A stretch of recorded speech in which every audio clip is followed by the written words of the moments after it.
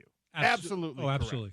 I can't believe we were talking about the future Hall of Famers in the National Football League, and we didn't say a guy who is right now considered the best coach in the NFL. So, and the reason why he's the best coach in the NFL is because he has the right temperament, and that's absolutely critical, where he lets the star players be the star, yet there's a level of authority, and the players know that he's the boss, but doesn't overstep his boundaries of the creativity of the players. What does that mean? That means what? That he's the perfect coach for an NFL team, and Patrick Mahomes, the main guy, bought in, and that's all that matters. It's very remarkable, and we're going to get to NBA playoffs, I promise. Gordy's here for an hour. With Andy Reid, the amount of loyalty that he is able to garner from players, even guys who've only been with him for a year or 2 years, guys who make one stop in Kansas City or were with him for 1 year in Philadelphia, kind of at the tail end of their career, those guys, nobody has a bad thing to say about Andy Reid, even as cutthroat as the business of the NFL is. And even when he's the head coach, as your career is winding down and coming to an end, and they got to cut you or whatever, any vitriol, any bitterness, any venom is not attached to Andy Reid. Everybody just loves and respects the guy. That, in professional sports, Gordy, feels like even more of a rarity than being good at the X's and O's part of the job. Yeah, very much. And that's relationships. And, yeah, words do matter. They absolutely do. And your voice is choice, how you say things to players. Now, I know that when you cut somebody, it's not pleasant. However, you want to get right to the point, but also leave a caveat where that player could play in the league. But most times when you get cut, it's more circumstantial, that there's not a roster spot for you and the economics of it. And so the Jazz will go through that this summer as far as if they waive some guys or guys that they don't re-sign or they try to trade people. Money is a factor as far as trying to balance your roster. Gordy, you were standing in here when I was quizzing James on the draft pick thing, and I saw the wheels turning in that impressive Gordy Chiesa brain, because you know the answer to all of these on the NBA front. You've given us the list of the draft picks and the schools that have produced the most draft picks on the NBA front, but it's fun to watch the wheels start turning as you're answering those questions in your own head about these NFL teams and about these football schools. Yeah, football schools. So Notre Dame, again, I've been brainwashed as a Catholic led by the nuns back east. So Notre Dame, really, I know Notre Dame football, I don't exaggerate, for the last, 65 years. That's awesome. Yeah, I mean, really, it's bizarre. I admit it, that I have a problem. I get it. There's nothing wrong with that. I have a problem. We're fighting Irish friendly on the Sean O'Connell Show at the very, very least. But I also grew up on Notre Dame football. Yeah, but so USC and those schools, and now with you mentioned before, and absolutely, the NIL has changed everything. And no one knows the answer to how does it ever end, or is there some sort of stopgap eventually of economics of it? But as of right now, it's not. And so the bigger schools and the huge conferences will get the best players, and the lesser conferences, still with tremendous coaching, will get the other guys. And now the question is, can you get some of those guys to stay? And that's I know in basketball that Purdue University, they do a great job of retaining their own players. So they're number one in the NBA. It's going to be in college basketball of retaining their own players. I read a thing about the portal that St. John's and Louisville have the best acquisitions in a portal in college basketball. The Johnnies and Louisville. Interesting. Yeah, I just read it this morning. Wow. Yeah. Yeah, I mean, it's fun to watch. Well, fun might be the wrong word, Yeah, depending fun, on what right. conference you're in. Because, You got it. like Texas Tech, for example, Texas Tech is killing it in the transfer portal on the football front right now. You wouldn't think of the Red Raiders as, that's a slush fund type school. They got all the money in the world. They're just going to go get the best players out of the transfer portal. I wouldn't have said that about St. John's. I wouldn't have said that about Louisville. I would have said, no, that's a Kentucky thing. That's a Duke thing. That's a Kansas thing. They're going to go get the best. Arizona's going to go get the best of the best. But there's coaches and GMs and universities with the plan. We could talk about that all day. We got to get to these NBA playoffs, Gordy, because already, we're just at the start of this NBA playoff cycle, and it's already been absolutely fantastic. A couple series tied up a game apiece right now. The games are physical. It's probably important for NBA fans, especially fans in this Salt Lake City market who watched a tanking process this year, to remind themselves what NBA basketball looks like when everybody cares and everybody's dialed in. So last night's game, the Warriors and the Rockets, everybody cares because the stakes are so high. So Jimmy Butler, who's played tremendous for the Warriors, goes down with a pelvis contusion in the first quarter, and it sets back the Warriors the rest of the game. Now, the Rockets, to their credit, is that they played great as far as overall shooting. And the Rockets knock out the Warriors 109-94, and it was all done by Jalen Green, who was the second pick of the draft back in 2021. I know tonight's the NFL draft, the start of it. So Jalen Green goes second pick in 2021 for the G League Ignite. He scores 38 points, 8 for 18 from threes, and overall 38 points, 6 assists, and 3 steals. Now, it's not the Rockets' fault, but if Butler was there, he would be guarding Jalen Green. He wasn't. So Brzezinski, who we all like, also had a stomach virus. He tried to play through it. He was absolutely, the expression shown, sick as a dog. He was sick as a dog. He scores no points. So two of their main guys to help out their sidekick, Steph Curry's not there. Again, the Rockets at home didn't cooperate. They punked the Warriors on the boards 47-33. And the theme today, I'm going to keep talking about these games and other future games, is rebounding.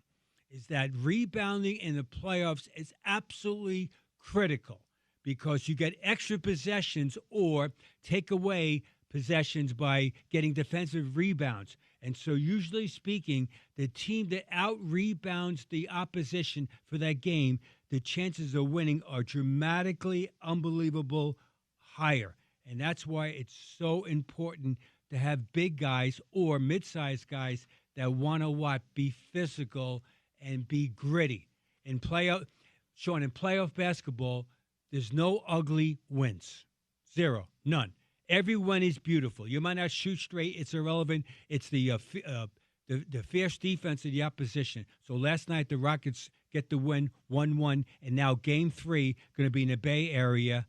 And I'm expecting the Warriors to respond whether Jimmy Butler plays or not, quickly. If Butler can't go in Game 3, the next time they play is Game 4 on a Monday night. So it's possible that they might, he has an MRI right now, that if they want to be cautionary, within reason, not playing on Friday night, then they have till Monday to play him. When you're having that conversation with a player, right? MRI comes back, there's nothing super serious. You got a bone bruise. It's going to be a pain management type thing for the most part. We're going to manage the inflammation. We want you to be 100% healthy through these playoffs. And the player wants to play, right, for the most part. But how much do players understand also, like, gosh, you know what? I think my team can get us through this series without me, and I want to be there at 100% or closer to 100% for the next series and potentially the conference finals. And maybe the finals if we're that good, which most people don't think the Warriors are. But when you're having those conversations and that calculus is happening with a player, how does that go, Gordy? It goes very, very interesting because also the agent's involved. The player's agent's also talking to the management of the team. But the doctors rule. So no matter what happens, the coaches have no input at all, and either does management. It's the doctors and the trainers. They're the ones that say that I think that this guy can play or not play, or with pain management. Again, this is the playoffs, so there's no tomorrow, even though there'll be a Saturday morning after Friday night's game. So the question is, what does the MRI tell us? What can he do as far as to try to get some of the inflammation down, and can he play through pain? But if he doesn't, though, for example, that the Warriors, again, can beat the Rockets on emotion and Steph Curry's brilliance, but Steph needs some help. So in this game on Friday night, they need Buddy Hield, Moses Moody, Quentin Post, Jonathan Kuminga, and Pat Spencer. Out of those 5 guys, 3 have to play well and be shot makers and guard Jalen Green and Dylan Brooks and the rest of the crew. Now, last night's game, they did not. It was just Stephen Curry and Draymond trying to hold the fort, and they did. They battled, but it wasn't enough.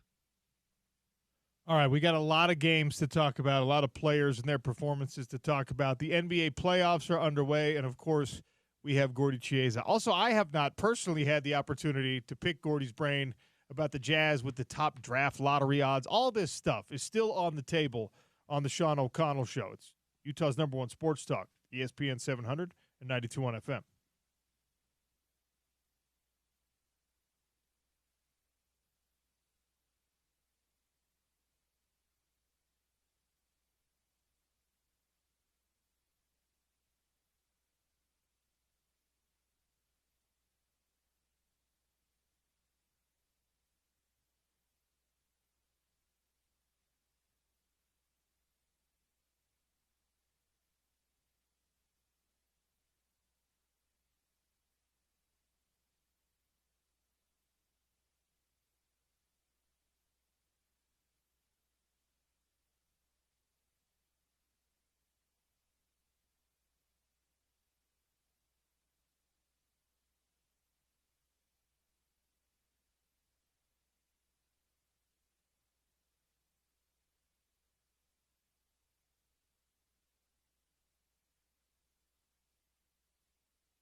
turnover now. Green on the run, rises high and throws it down. Jalen Green with a highlight of the night. Fast break dunk for Jalen Green. He had an incredible game. In fact, watching it on TV, they called it the Jalen Green game. Breakout for him. Brian Anderson on that call, courtesy of TNT Sports. Series against the Warriors for the Rockets now tied 1-1. Game 3 Saturday night right here on your home of the NBA playoffs, ESPN 700 and 92.1 FM. Gordy Chiesa in studio with us here on our Broadway studios. It's a beautiful day. It was a little rainy this morning. Looks like a beautiful day shaping up here in Salt Lake City. This spring has been absolutely fantastic. I wish we had playoff hockey. I wish we had playoff basketball happening in Salt Lake, but you can't have it all, Gordy. You can, though, when you tune in and you watch. The best thing about this time of year, you watch the NBA playoff games. They go to commercial. You flip over. You got Stanley Cup playoffs on. You get bored of the hockey game or they go to intermission between periods, back to the NBA playoff games. And so far, the games have been absolutely incredible. We just talked Warriors-Rockets. Which of these other series you want to get to next, Gordy? Hang on, time out. We got to get Gordy's. Go ahead. Go. The Heat versus the Cavaliers. And the reason why is Donovan Mitchell, former Jazz man. People forget that Donovan played for the Jazz for 5 years, where he was tremendous player, all-star. Last night was one for the ages, where the Heat are overachieving. They're biting, fighting, clawing, and they had the Cavs on the ropes in the fourth quarter. They were down 2, and momentum was on their side. And in Donovan Mitchell, late-game takeover, where he put the whole team on his strong shoulders. He gets 17 points in the fourth quarter, including 8 straight at the end to knock out the Heat 121-112. And people don't realize how good Donovan Mitchell is. That was Donovan Mitchell's 27th career 30-point playoff game. 27 times Donovan scored 30 points or more in a playoff game. And here's his quick numbers about Donovan Mitchell in playoffs. He's played in 56 games. He's averaging 28.2 points per game for his career, 5.1 rebounds, and 5 assists per game. All right, Karl Malone, who had the privilege to coach for 16 years, Karl averaged 25 points and 10 boards, etc., etc. Donovan, former Jazz man, now with the Cavaliers, he's averaging 28.2. So the last 35 years, you can make a discussion that Donovan Mitchell in the playoffs is as good as anybody. However, his team hasn't won as far as the championship, and in the Cavaliers world right now, they think that they can beat the defending champion in their universe to get to the finals, and then if it plays out the way it probably could play out, they would play the Thunder for the world championship. Is that how you think it's going to play out? The Thunder look really good right now. Yeah, they're by far the best showing two-way team. They have depth. They have shooting. They're tremendous defensively. They lead the NBA in steals. They block shots. They play help-to-help defense. And Shai Gilgeous-Alexander, they have an absolutely star player that no matter what happens, he can score the ball on a short clock. And that's what you need. You need dynamic ball handlers that can get into the lane. If you notice right now, in most playoff games, that the defense is so fierce that the three-point shooting is absolutely down as far as numbers, attempts, but also percentage-wise. So in playoff basketball, usually speaking, it's a mid-level game as far as driving and penetrating the mid-range 15 to 18-foot jump shot or in the lane, strike dribble, attacking the rim. And that's the shot of choice because defense is so good. There's nothing regular about the NBA postseason. It flips. And that's why it's critical that you have multiple players that can get into the lane and create plays. Lakers, Luka Doncic and LeBron James. The Cavaliers with Garland and with Donovan Mitchell. These are all guys with the Celtics with Jason Tatum didn't play last night, and with Jaylen Brown and Derek White and that crew, they get in the lane. Gordy and I were talking during the break, and you watch these playoffs, and you can if you want to. It gets depressing if you do it too much. You can put on your Jazz fan lenses, put on those goggles, and watch this playoff basketball, and it's a sobering thought to see what these teams, even teams that are, I don't know, like Miami down 2 games or Orlando down 2 games, they're way further ahead than the Utah Jazz are right now. Their playoff series are probably not going to go much further than this first round. And they're teams that are in a much better position personnel-wise than the Utah Jazz, so it can get pretty sobering. I want to talk about that for a few minutes after we take a break, and then we'll get back into these other games.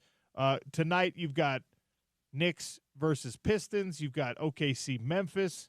You've got Denver, LA. That's the LA Clippers. So 2 of those 3 series are tied up 1-1 right now. We're going to get to all of that on the Sean O'Connell Show. Reminder that we also have our Festival of Tees powered by the Utah Golf Association going on.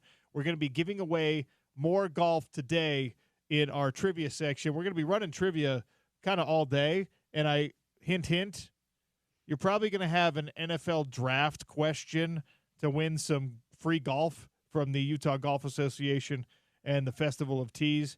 We give away golf on Down and Dirty with Scott Mitchell, on the Sean O'Connell Show right here, and on The Drive with Spence Checketts. Valley View, is that 18 holes to Valley View today? Is that updated, James? Whoo, baby. Make sure you're tuned in at 1:45 Mountain Time. All right. More with Gordy Chiesa, a whole nother half hour next on ESPN 700, 92.1 FM.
First round of the NFL draft is tonight. We're going to be speaking about that with Kyle Van Noy in 28 minutes, Eric Weddle in 1 hour and 28 minutes.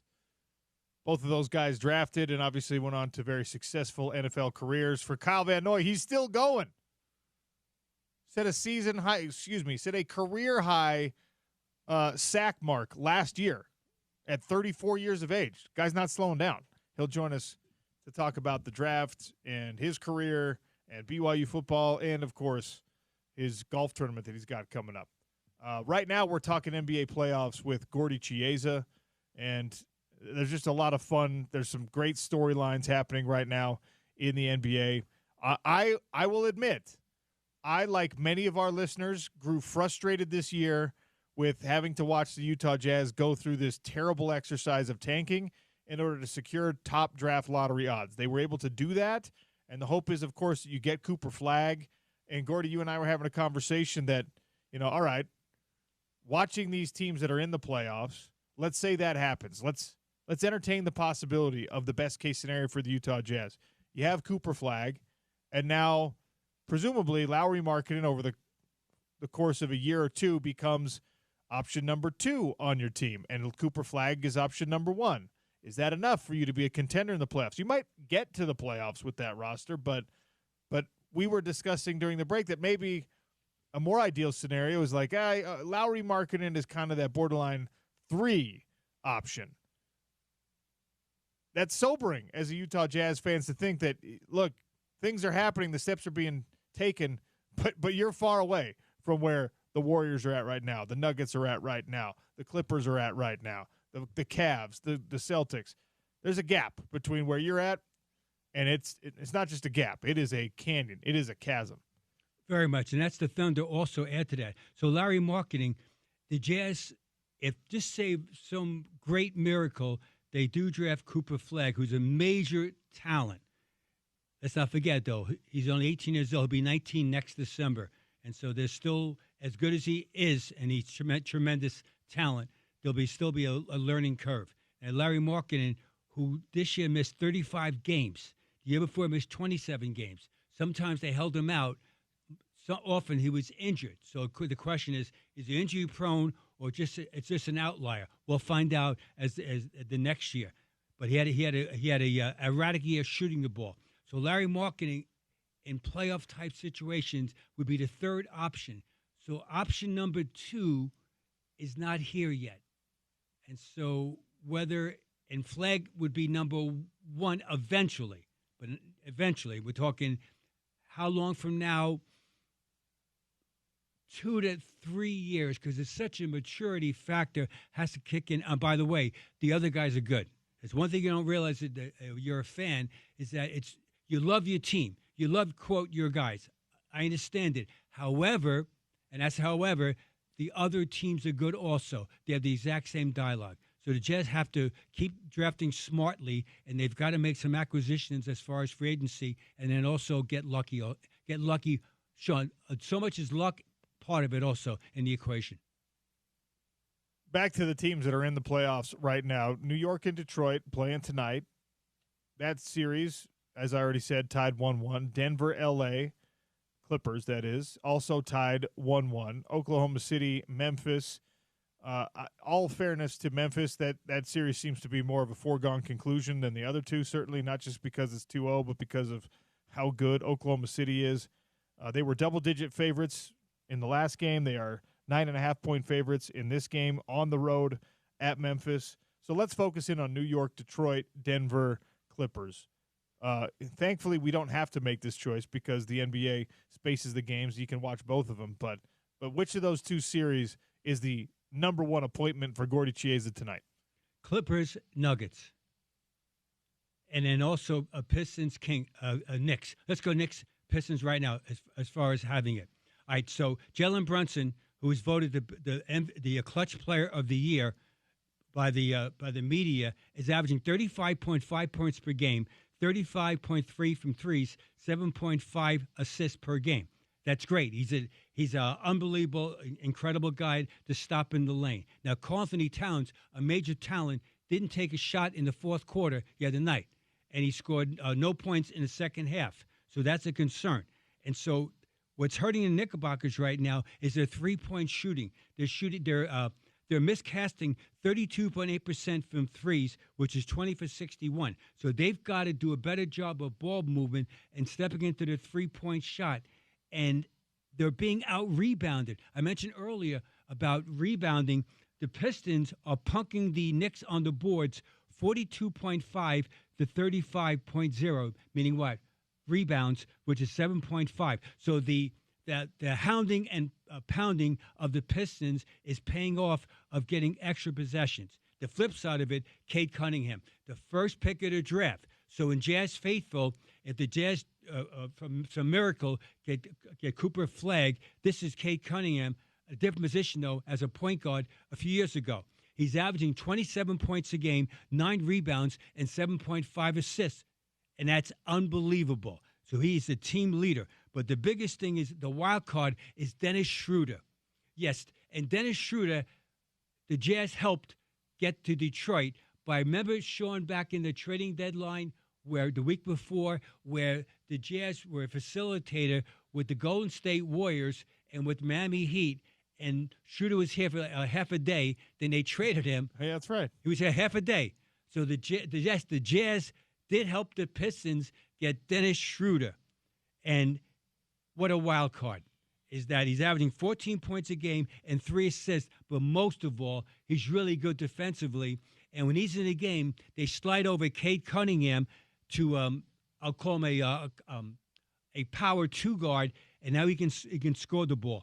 Tobias Harris, he played for the 76ers, was an afterthought as far as that team was going no place. He gets a jump start in his career. He goes to the Pistons, averaging in the playoffs 20 points per game and 9.5 rebounds. And here's the last one as far as arithmetic. Jalen Duren.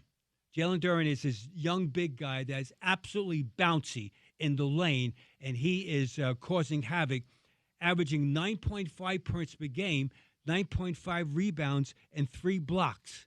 So the Pistons are a youngin' team that doesn't know any better but to play hard.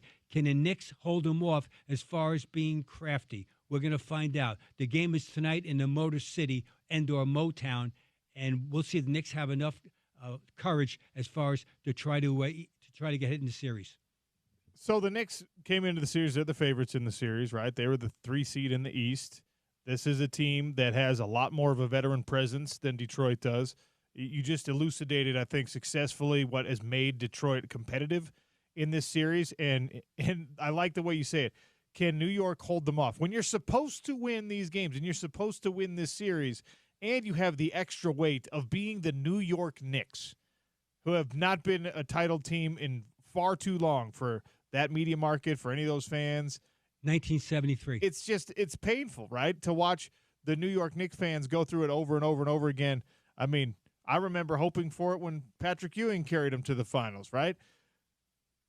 Is this team, if they emerge past Detroit, and that's still an if, is this team actually a contender in the NBA championship discussion? No, they're not. No. If they get past this round, then they're going to play. They're going to play 2-7 winner. So they're staring at the Celtics in the second round, and the Celtics are again the defending champion. And let's not forget though, here's the mathematics of this whole thing, is that 6 straight years the defending champion did not win. Repeat. Let's go quickly. 2019 Raptors, 2020 Lakers in the bubble, 2021 Bucks, 2022 Warriors, 2023 Nuggets, 2024 Celtics. So history repeats itself. The Celtics aren't going to be champions this year. Is that blasphemy? We're going to find out. I mean, I don't think so. It's too competitive. The West has been crazy good. Oklahoma City looks nasty. I also think Cleveland is a factor. Absolutely. Cleveland's a factor, again, with Donovan Mitchell leading the way and all their young guys that, usually speaking, when you lose the previous year in the playoffs, it's how you lose. You get punched in the gut. And so there's a reference point for all the players. They come back to training camp, and that's what they focus on, of why they lost the previous year? Was it shooting? Was it a lack of defense? Where we got punked on the boards throughout the series? Was it not enough penetrators to create shots out of chaos? And so whatever it is, the team tries to improve it, and they get to the playoffs the following year. They're ready to perform, and we shall see. So the playoffs, the intensity kicks up 3 notches each round, and you've got to be strong mentally. And the better teams have enough presence of veterans with newcomers that are almost naive in a good way, where they just play. But it's the seasoned, gritty guys that win the game for you. All right, let's flip things over to the West, and we alluded to this, but we haven't really let Gordy pick it apart. Nuggets Clippers, another series that's tied up 1-1. A lot of intensity in this one. Excuse me. The storylines here are even more fascinating to me because. Remember, a week ago, 10 days ago, we were talking about the Nuggets jumping into this playoff series, jumping into this playoff structure with an interim head coach. They fired the GM, they fired the head coach, and they were just like, Jokic, you do this. They're still competitive. How hard is that, given the context with the firings? Oh, very extremely hard. So that's David Adelman, who's Rick Adelman's son, is a seasoned assistant coach in the NBA. Now he's the leadership of the Nuggets. The players respect him. He's been there for the last few years, and they know that they have confidence in him. Nikola Jokic is the main factor in the whole thing. He's played absolutely great. However, he's not Superman with the cape. He needs help.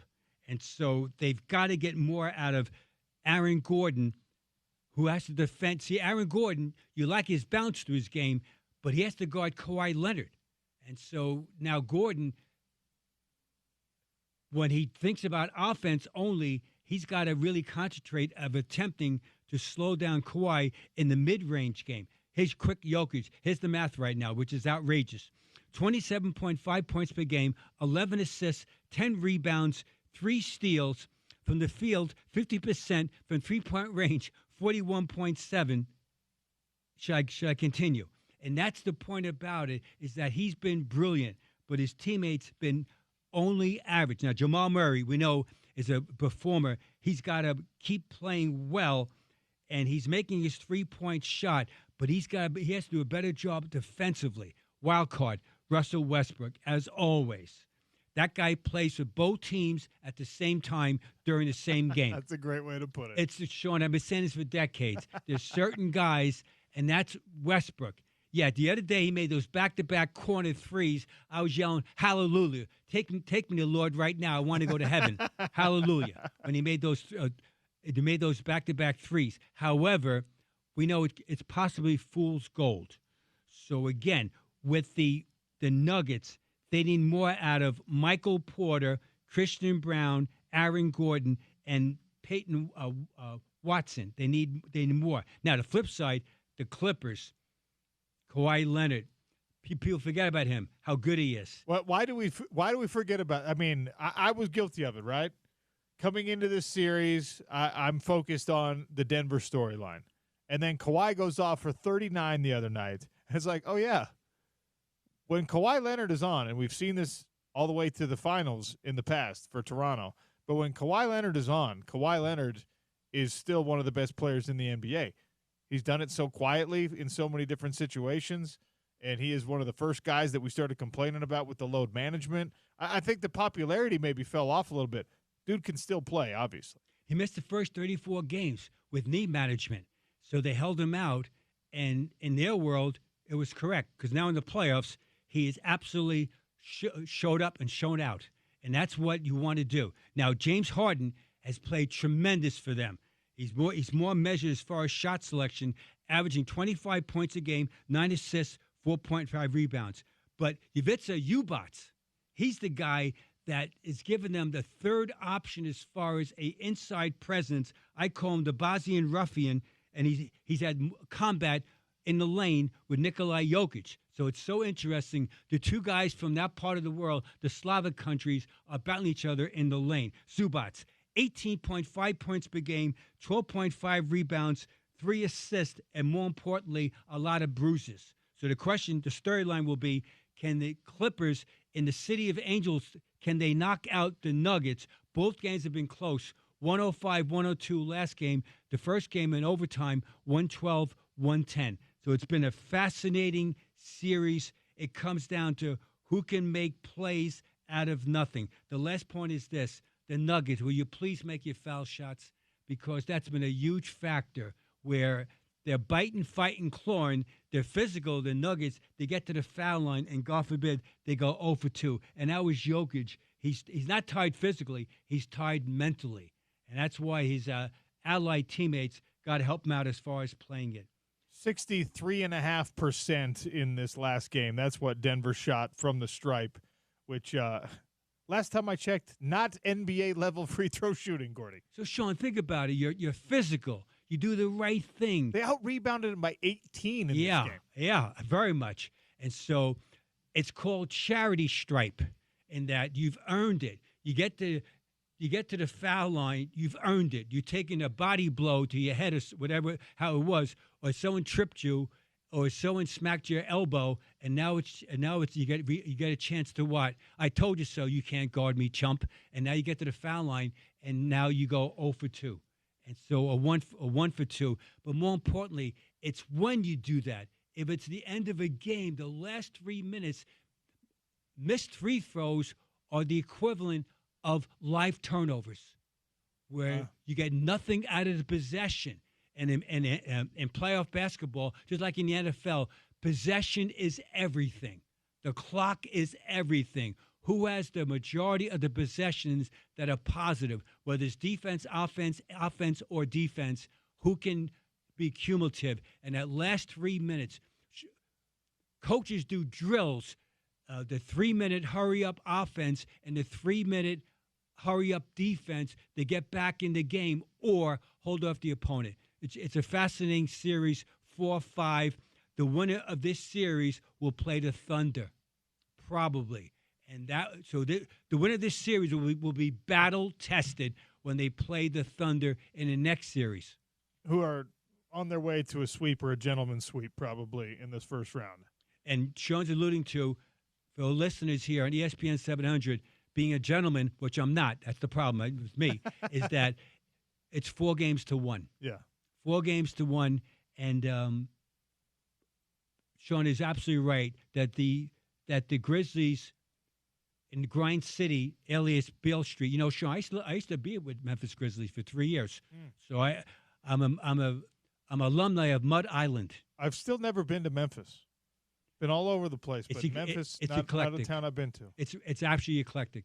It really is, absolutely. Mississippi River is right there, literally from downtown Memphis, a quarter of a mile away. Oh, wow. That's how crazy, how close it is. All right. And in Memphis, in case you're wondering, when it's hailing or have a half inch of snow, the world stops. There's no school for about a week. What are you talking about, Gordy? You're tripping. A week, no school. Here in Utah, when it snows out, everybody cheers because it affects the local economy, et cetera, et cetera. Sure. No snow in Memphis. All right. Who haven't we? We have not talked about the Milwaukee Bucks. Dame Lillard got cleared with the thrombosis, the deep vein thrombosis. He's okay. He's active. He's ready to go again. And look, obviously the local tie. We want to see him be successful. I think that's a generally consensus opinion in the state of Utah. He played for Weber State, not Utah or BYU. There's no one who's like rooting against him actively because he represented the wrong school. I'm a huge Dame fan. I like all the stuff that he does off the court. I like the way that he plays on the court. Good to see him healthy again, but they've dug themselves a bit of a hole, Milwaukee has, against this Pacers team. Is there any hope for the Bucks? Yes, they should win the game on Friday night in Bruce City, meaning Milwaukee. And Dame Lillard, he struggled game 1 as far as it was game 2, but game 1 for him. 14 points. He goes 4 for 13 from the field, 2 for 8 from threes, and he didn't have any rhythm. So probably speaking, he should have better pace to himself in his own game tomorrow night, and that the Bucks should win. Giannis has been great. 35 points, 15 rebounds, 4 assists. However, he has more turnovers than assists in the first 2 games. For the Pacers' point of view, overachievers. Yeah, absolutely. Pascal Siakam, Halliburton, those guys, they dig in. Miles Turner, Nembhard, they all play as a unit. Their coach is superior, meaning Rick Carlisle, and they're saying that we can knock out the Bucks. If the Bucks lose, Sean, in the first round, it'll be the 3rd straight year that they lost in the first round. And that's unbelievable. Lastly, local standpoint. What about Kyle Kuzma? This is why if you don't have a horse in the race in the NBA playoffs because your Jazz are not part of it, this Milwaukee Bucks team should be the one you're rooting for. They got Kuz, they've got Damian Lillard, they've got connections to the home state, and that's why I don't like seeing them down 2-0. Yeah. So Kyle Kuzma, the first game doesn't score a point. Last game he's overall 5 for 15 shooting. He's 0 for 5 from threes for the first 2 games. So they need him to score the ball within the offense, and they need him to make more hustle plays. So he's got to outplay the other team's front court, hustling, banging, running the floor, dunking on someone's noggin. Besides making the rhythm 3 to help out Giannis. Pacers are tough though. Is that they know what they're doing, and don't be alarmed if the Pacers do knock out the Bucks, and then we'll see the landscape happening. But Sean, the last one is this one: T-Wolves Lakers. There's so many Laker fans, formerly from SoCal, that live in the Salt Lake City market the last years. And game 3 is tomorrow night in the Twin City, and it's going to be colossal. Is that Anthony Edwards and Julius Randle, Jaden McDaniels, and that crew, Naz Reid, can they hold off the Lakers at their home? Right now it's 1-1, and Luka Doncic has been sensational. 34 points a game, 10 rebounds, 5 assists. But here's the best part about it. From the field, 50%, 39% from threes. From the foul line, 95%, 19 for 20. So we looked before, a second ago, we talked about lack of foul shooting with the Lakers and with Luka, get him to the foul line, because 95%. LeBron has been good. They needed to be great. Austin Reeves has been good. He has to be great. And so the problem with the Lakers is that they can't make a 3. LeBron and Austin Reeves combined are 7 for 26. And so when Luka does penetrate, those guys have got to make the shot. Rory Hachimura, they need more from him. Dorian Finney-Smith, they need more. He's playing almost like as a center right now. They're going small. And so the storylines can be, can the Lakers' star players play better? Can the Lakers' secondary players slow down defensively the T-Wolves? And can the T-Wolves, Julius Randle, keep playing well? And the X factors is Jaden McDaniels, who's been sensational all around. It's going to be a great series. How's Rudy playing so far in that series? Okay, they're playing him off the floor. So in the fourth quarter, they played Naz Reid. Mm-hmm. And so he's still rebounding. He's having 8 rebounds in only 24 minutes. However, in crunch time, he's not in there. So they go Julius Randle, I'll call him a quasi-center, the way he plays, or Naz Reid, who's a stretch 5. So Rudy has just been average. Mike Conley, former Jazz man, played well for the Jazz. He's showing signs of aging, rightfully so. There's a lot of wear and tear in that small body. He's 37 years young, or is he old? And that it's showing it right now. So the T-Wolves should win Game 3 at Friday night, and then we'll see what happens in Game 4. Gordon Chiesa for the last hour. What a pleasure. Give me your list before we get out of here. Quickly. This list is the most career playoff triple-doubles. Okay. So we're talking about guys that we all know this one. And a triple-double quickly, what is it? It's when a player registers 10 or more in 3 of the 5 following categories. They are points, assists, rebounds, steals, and blocks. Prior to 1974, the NBA didn't officially record steals or blocks. Here we go. With 5 triple-doubles in the NBA, John Havlicek, playoffs. Oscar Robinson did it 8 times. Wilt Chamberlain did it 9 times. There's a 4-way tie with 10 career playoff triple-doubles. They are Rajon Rondo, Larry Bird, Draymond Green, and Luka Doncic. 5th all-time with 11 is the coach of the Dallas Mavericks, Jason Kidd. Number 4, we mentioned earlier, Sean, you and I, about Russell Westbrook. He's a wild card. He's had 12 triple-doubles in the NBA playoffs. Number 3, Nikola Jokic has done it 19 times in only 82 playoff games. So it's amazing. And you get the feeling that he could do it every single night.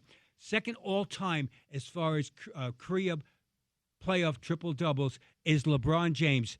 He did it 28 times. And the number 1 person in the history of NBA basketball with the most triple-doubles is Magic Johnson. He did it 30 times. Quickly, what about Jazz basketball? Only happened 3 times, a triple-double by a Jazz player. Most recently was Ricky Rubio back in 2018. John Stockton did it once in 2001. And the first one ever to do was Ricky Green back in 1984. So only 3 times in Jazz history has a player got a triple-double. That's how hard it is as far as versatility by a performer. And Magic had 30 in the playoffs. In the playoffs, yeah, 30. Yikes. But Nikola Jokic has 19. You get the feeling that someday he'll be number 1. Could be the case. We'll be watching these NBA playoffs. We'll be talking these NBA playoffs again with Gordy next Tuesday.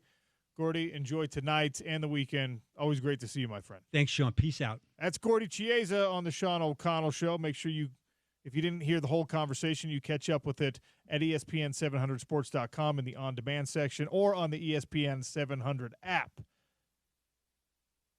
Kyle Van Noy, BYU football legend, one-time draft pick, to talk about the draft and, of course, everything else with football. There's a lot going on. Plus, he's got a great cause. He's got a golf tournament contributing to a great cause. So we'll get to all that with Kyle Van Noy next on the Sean O'Connell Show, ESPN 700, 92.1 FM.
Sean O'Connell Show continues here on a Thursday, a special Thursday, as it is the first round of the 2025 NFL Draft tonight. We will have draft coverage right here on your home of the Utes, ESPN 700 and 92.1 FM. Our next guest was drafted and has had a very successful career in the National Football League, a career that is not yet over. Kyle Van Noy, one of the all-time great linebackers from BYU. He's done an incredible job at the next level, and still the only linebacker I have ever witnessed win a football game basically by himself. Back in, what year was that, Kyle Van Noy? That was in the Poinsettia Bowl. What year was that, where you just went off and had two? OC. What's up? Thanks for having me, man. I appreciate it. I hope you're so proud of yourself. You have your own radio show. That's a dream come true in itself. That's badass. So shout out to you. I'm going to flex a little bit. I feel like I won a lot of games, OC.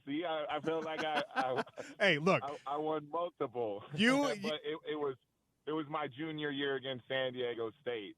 That was special. That was you have certainly contributed to plenty of wins. But it's so rare for a defensive player to be the guy that put the points on the board and is the reason for the margin of victory. That was unreal. I still remember that. I still talk about that with people as one of the great individual performances in college football, certainly by a defensive player. I want to get to the draft. I want to get to your career and what you're doing and all that stuff. But I want to make sure we do justice to the Van Noy Charity Golf Tournament you have coming up June 23rd. At Black Desert in St. George. The Van Noy Valor Foundation is what all the proceeds are going to go to your foundation, which helps foster kids, adoption foundations, family building for a lot of us here in this state, and certainly for me. There's nothing better than a family. There's nothing better than fatherhood, no matter how that comes, whether it's fostering or adoption. What a great cause. Tell me more about the Van Noy Charity Golf Tournament. Yeah, so June 23rd, we're having the golf tournament down in Black Desert. June 22nd, we're going to do a Q&A. Right now, I believe coming to the Q&A, I have Max Crosby from the Las Vegas Raiders, Christian Wilkins from the Las Vegas Raiders. I believe I got our famous Cougar, an all-timer, Taysom Hill coming down, as well as Justin Simmons, who's been an all-pro Pro Bowl player in the NFL for the Denver Broncos, for any Broncos fans out there. So it's going to be an awesome Q&A the night before, and then we're going to have a fun round June 23rd, Black Desert, prime time, one of the best courses in Utah. We're going to lay it out all on the line and see who's the winner and gets to walk away with the championship belts. You can go on and help at Van Noy Golf 2025. GiveSmart.com. That's where you can go and check out all the information. If you don't want to buy a foursome, you can buy a one-person, a two-person, or if you want to be kind and you're feeling good, OC, you can just give away some of your money.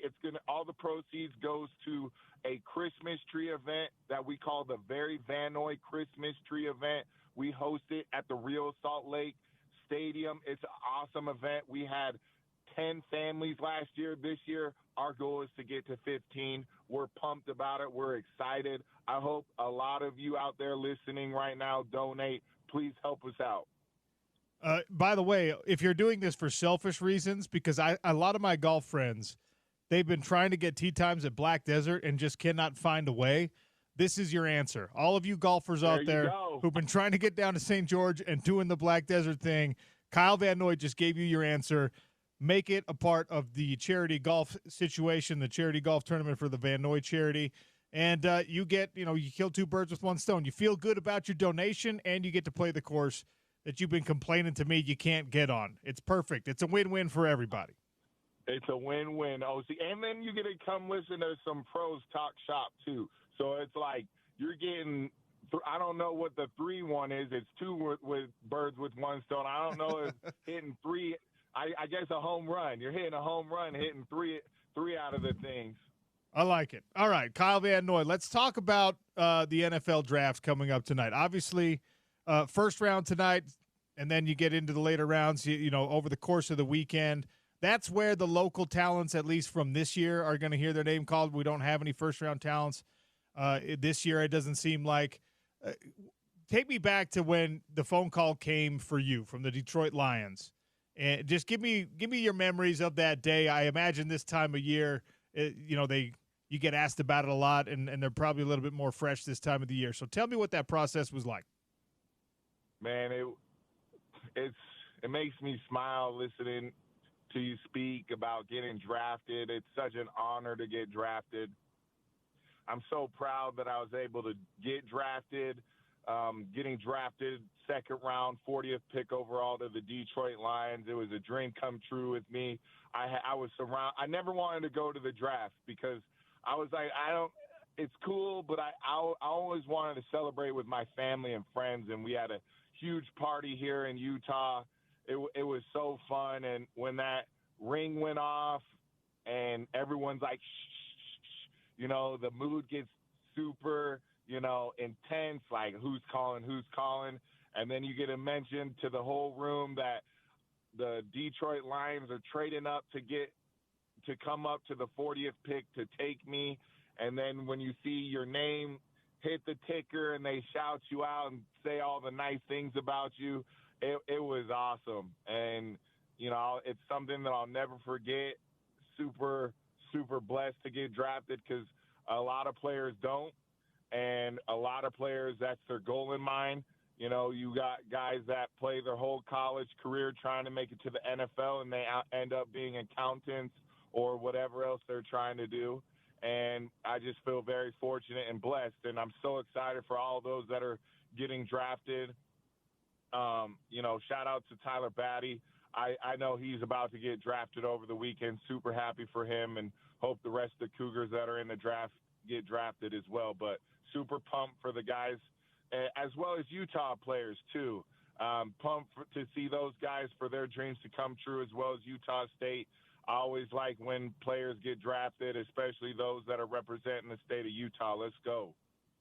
So, look, being drafted, very few people experience it, as you just said. Being an elite college football player is rare enough. Being drafted, even more rare. To have staying power in the NFL, though, that's like the top of the top, the cream of the crop. Like nobody gets to play a decade plus, right? And you have. And by the way, I don't know what kind of like fountain of youth you have found turning in the numbers you turned in last year when you're supposed to be the old guy. Correct me if I'm wrong, 12 and a half sacks, that's a career high for you, is it not? It is, yeah. So the last 2 years I've had back-to-back career highs. I'm not taking PEDs because I have to get PED tested, so we can take that out of there. It's just coming from a different mindset. I've always felt like, I really believe in that built different mindset. I really hone in on that. I train that way each and every year. And then, I'm a football player. A lot of these kids now growing up are 7-on-7 players, and I feel like I'm the last of a dying breed where I'm built different. I mean, I played with a broken face last year, and not many players would have done that. Wait. Hold up. Broken face. What was broken on your face? So I had a big-time orbital fracture that occurred in the first game against Kansas City in the third quarter, and, didn't play that game, but then played 10 days later against the Raiders. Had 2 sacks in that game. It was a good day individually. We lost that game. That sucks. But just that mindset to not be stopped when you have a goal and you want to accomplish something really, really bad. I really wanted to make the Pro Bowl and be an all-pro player last year. I felt like I played like it majority of the season, and then eventually got the call to go to the Pro Bowl. And, more importantly, I got to hang out with my young king, my brother in arms, Fred Warner, and what a awesome time it was. He's Uncle Fred in my house. We love Uncle Fred. He's having a Hall of Fame career himself. So it was just an awesome opportunity to go to the Pro Bowl and represent, my team, Utah, back home in Nevada. It was an awesome experience. You will not find a bigger Fred Warner fan on the planet than me. I'm a Niners guy, And I had to come to grips as a Ute with the fact that my favorite player on my favorite NFL team was going to be a BYU guy. But I got over that a long time ago because that guy is unbelievable. I like to do this thing, if you don't mind, and you'll entertain this for me. I go back to the NFL draft profile for guys like you, and if I have a chance to have a conversation, bring up some of the stuff. Do you remember what your draft numbers, your combine numbers were? No, they weren't very good. I didn't have a good performance that week. I ended up I had 5 tears in my body. I ended up having surgery in September. So my numbers were not very good. I was a little upset about it. It's something that I have to come to grips with, but you know what? It doesn't matter because it got me in the door. Yeah, look, at the end of the day, I think that your 11 years in the NFL have spoken for what you call, by the way, this is why NFL players are annoying to the rest of us human beings, because Kyle Van Noy's like, these are bad numbers. These are numbers that no other people can do. But in any case, 4.71 in the 40, 32.5-inch vertical, 9.4 broad, 21 reps on the bench press.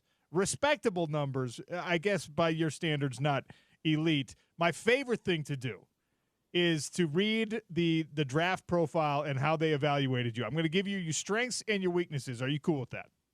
Yeah, let's do it. This is according to NFL.com when you were pre-draft. All right, strengths: muscular, well-proportioned build, quick get-off, knifes gaps, good pass rush ability, can push the pocket or pressure the edge, keeps working to the quarterback, has deceptive closing speed. Scheme versatile, glides on the field. Does that sound good for you? I mean, that sounds pretty good to me. Okay. Here's the weaknesses, and this is where it gets fun. Lacks elite length and flexibility to bend and flatten. Average instincts and diagnosis. Still developing eye discipline. Needs to cultivate a more sophisticated arsenal of pass rush moves. 12.5 sacks.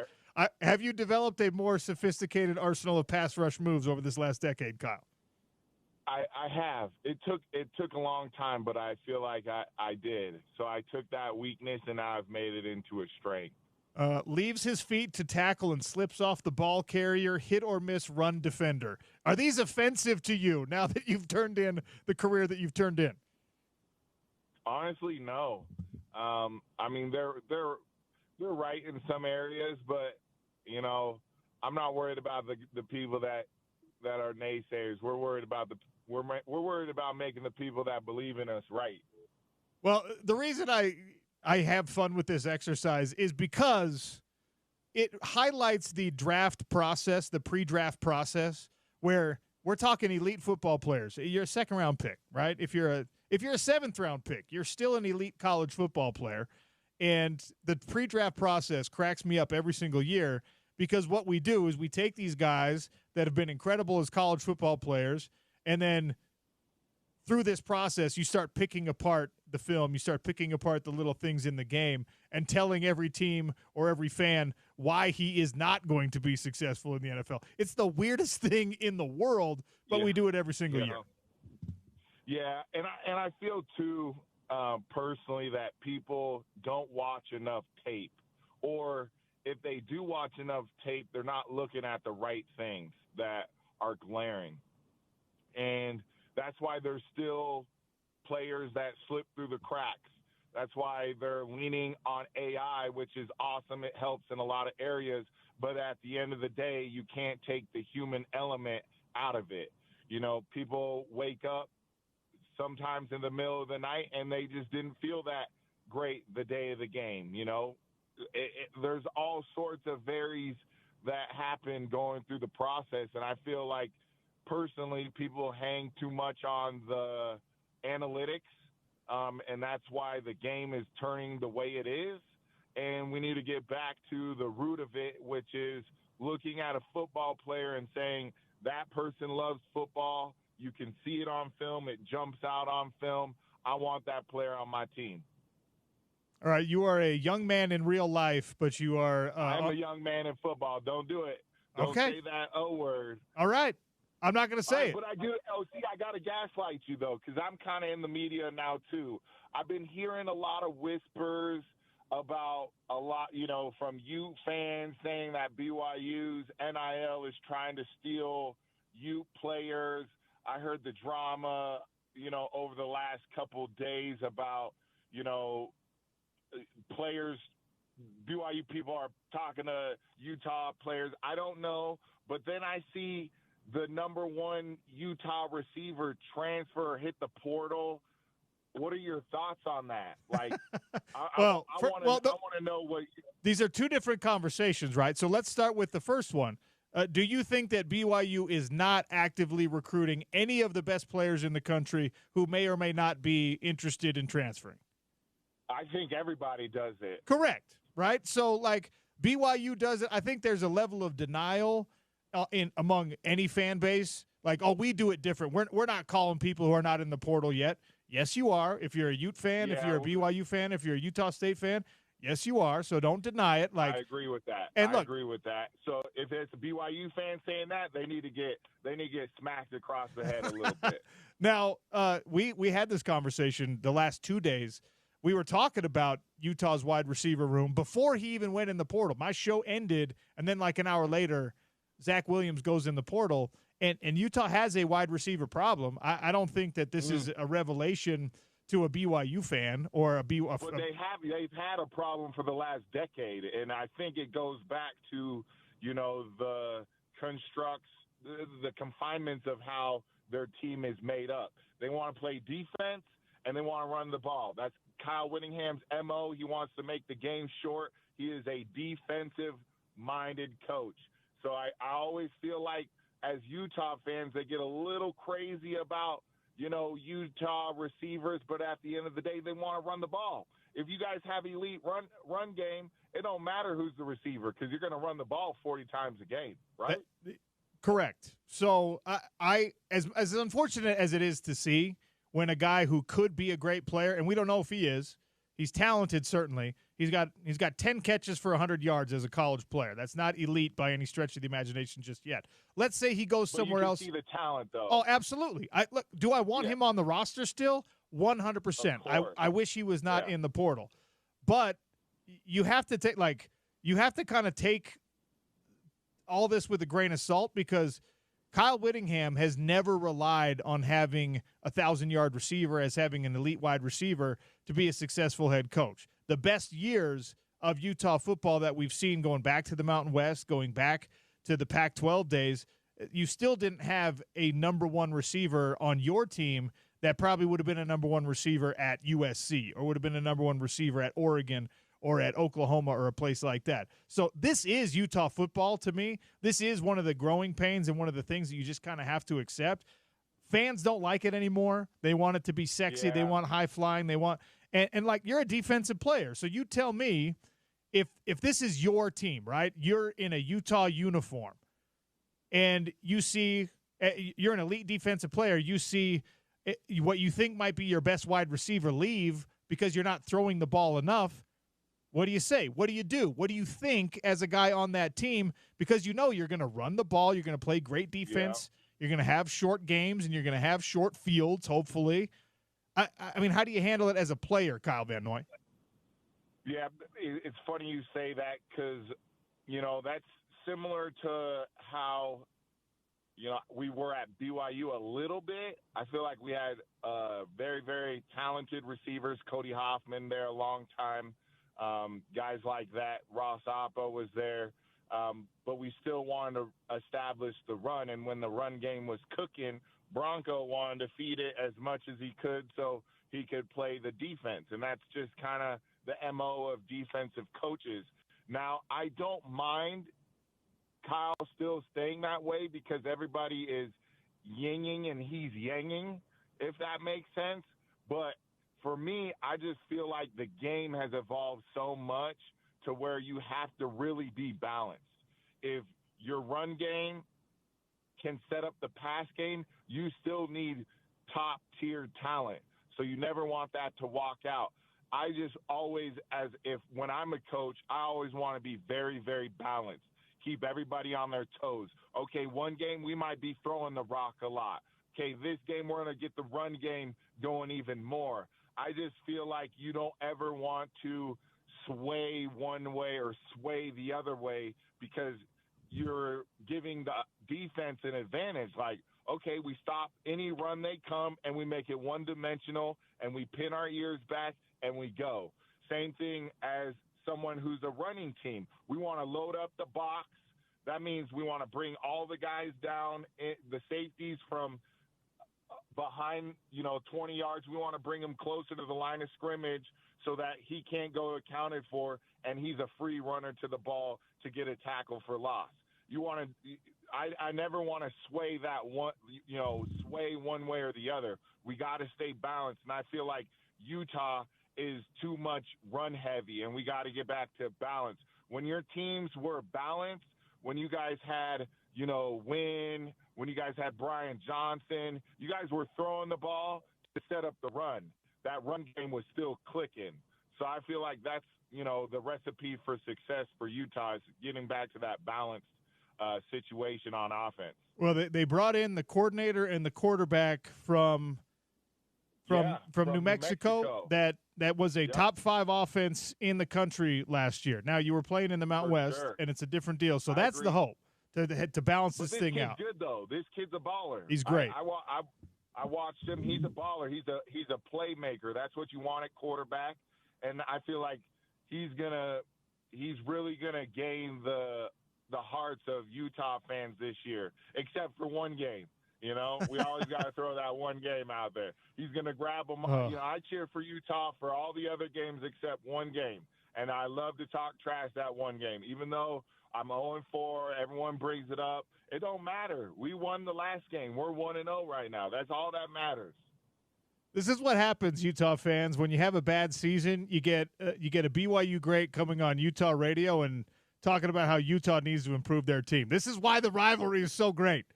Kyle Van Noy. But at the same time, I do pay attention, though. I know you do. I see it. I know you do. Defense, like last year, your defense, your D-line, I was so impressed with how they played with the quarterback situation.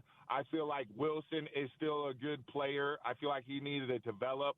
I felt bad he was thrusted in that position, and then all of Salt Lake, tried to get him out of there. I just think that's unfortunate. But, in today's world, college is like semi-pros. You want them to perform. You're paying these players to perform. So I understand that. But at the same time, I think fan bases need to get back to the development part, really understanding. And I would say a lot of people, when time went on, realized like the Wilson situation, he needed time.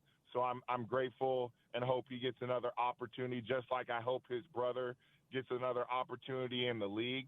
I just think personally, Utah players, from what I've seen, want some more offense. You could tell on the sideline last year they were getting really frustrated with the offense because they're getting the 3 and outs, they're getting the turnovers, and then they're back out on the field, and that gets old after a while. Well, look, you know this better than most because of who your quarterback is right now. When you have the right quarterback, it fixes a lot of those problems, and it puts a lot of that to rest. And that was the problem for Utah. LJ. Yeah, these last couple of years, Utah didn't have a QB. Field. Yep, I'm like, LJ, keep going, baby. Let me get some more rest over here. All right, before I let you go, let me ask this last question. All right. Glasgow last year really emerged for BYU, and I think is one of the top returning linebackers in the Big 12 Conference. And I see a lot of similarities in the way he played last year and what we saw from you when you were at BYU. Is that a good comparison? Do you see any of that? Ooh, that's a good. I feel like our games are a little bit different because the game is so 7-on-7. But I understand what you're saying, OC, about the playmaking ability, and I believe he's a playmaker. I mean, Buddy makes plays. Personally, I'm always going to challenge guys to be better, coming from a good heart. Like this is not something like I'm disrespectful. I think he could be more physical. I think he needs to bring that and add that in his game where he can take it over not only in the pass game where he's really successful, but the run game where they can't run the ball to his side. I want to see him take that next step this year. I believe he can. He is the coach, Kelly Papinga. I think he's one of the best coaches in the country in college football. I think he should always get more looks every year. I'm like always shocked. All he does is put players in the NFL, and it's like his name goes unmentioned ever. I also think he's happy at BYU, but I think he needs to get more pub of how he has developed so many players like myself, Fred Warner, Sione Takitaki, Spencer Hadley at the time, Ogletree. I mean, the list goes on. There's so many good linebackers from when he was in the building until he left. And even when he was in Virginia, he has a outside linebacker, Snowden, that's down in the Raiders, that's producing that, I believe, went undrafted. So he's got a lot of talent that's in the NFL, and Glasgow is going to, I think, take that next step. I think he's one of the best in the country, and hopefully he takes that next step to ultimately win that. I think it's the Nagarsky, or I don't know, the Bucker. The Butkus, Yeah, you got the Butkus and the Nagurski the can. Bucker. Oh, that's terrible. The Butkus award. The Butkus Sorry. and the Nagurski can both go to linebacker. So we'll see how it plays out. Yeah. Who do you want to see the Ravens draft? That's a good question. Honestly, I feel like we have everything that we need. We just need to play better when the lights are on. Whoever we're at is going to help us out. That's kind of how I look at it. I think we're one of the top teams in the NFL. Whoever we add, they just come in with the mindset that they're helping us trying to get back to that last game. Van Noy Charity Now, Golf. Let me ask you, hold on, before we go, who's your favorite player in the draft, and who's your least favorite player? Well, I mean, Travis Hunter's my favorite player in the draft because, like, nobody can play both sides of the ball like he did at an All-American level. I truly think he's a beast. He's unique. He's special. He's incredible.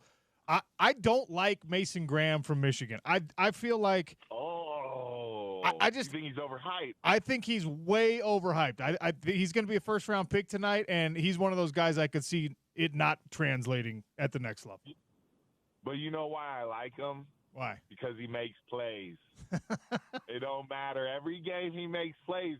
He might not be the biggest, the strongest, all that, but you can't hate when someone keeps making plays. You're like, how the hell does he do it? Yeah, you're right. I've been wrong before. It's rare, but I've been wrong before. All right, OC, I appreciate you having me on. And shout out to the Van Noy Valor Foundation again. One more time, you can help us out. You can go to Van Noy. Hold on, let me get it one more time because I should have this memorized, but I don't. Yeah, I'll write it down so I can shout it out a couple times too. All right, I appreciate it. It's Van Noy Golf 2025.givesmart.com. Holla at your boy, OC. Appreciate you, man. Thanks for coming on. Let's do this more often. The Van Noy Charity Golf Tournament, June 23rd at Black Desert. That's Kyle Van Noy, one of the all-time BYU greats, still killing it in the NFL. He's a young man in real life. He's also a young man in football. I will not be guilty of saying anything otherwise. Kyle Van Noy. Lots to get to. We got a double break, though, because we went long in that conversation. Eric Weddle's joining us in about 28 minutes. Sean O'Connell Show, ESPN 700, 92.1 FM.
McKinnon. He's double teamed. Rantanen can't take the puck away. Now does. Skates to stick away from Drouin. Played ahead to Marchment. Marchment drives to the net. He holds, finds a cutter. Score! Marchment sets up Sagan. The Dallas Stars get the win in overtime. What a play by Marchment, as he was able to find Sagan cutting to the net, and Sagan roofs it and wins it. Highlight courtesy of ESPN. Bob Wischusen on the call. That was Tyler Sagan, game-winning goal in overtime. Game 3 win for the Avs over the Dallas Stars. Excuse me. Dallas over the Avs, which is something we celebrate here because we're anti-Denver on this show. We are absolutely anti-Denver. You know what else? You know what didn't get brought up?